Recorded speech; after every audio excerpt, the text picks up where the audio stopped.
حالا میخواد رهبر انقلاب متولد بشه. گفت ما حال از اتاق بیرون کردن، قابل توی اتاق داشت زمینه تولد این فرزند جدید رو فراهم میکرد. میگفت یه مرتبه دیدم صدای قابله بلند شد که علی نگهدارت باشه. این تعبیره. گفت ما در رو باز کردیم اومدیم تو، گفتیم چی شد؟ گفت که این آقا یعنی مقام آزاد رهبری وقتی میخواست از بدن مادر خارج بشه گفت یا علی.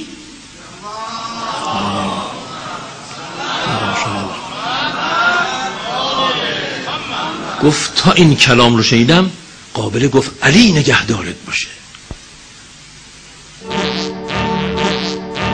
پس از دیدار با رهبر انقلاب میگوید با عنایات به مطالعاتی که من درباره مسیح داشتم در ملاقات با رهبر انقلاب تمام ویژگی‌های نوشته شده برای مسیح را در آیت الله خامنه ای دیدم و برایم متجلی شد.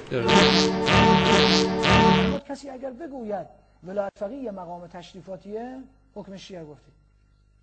ارتداد است. عجب. اگه به لوازم حرفش توجه بشه مرتد است، زنش برش حرام است و باید اعدامش کرد.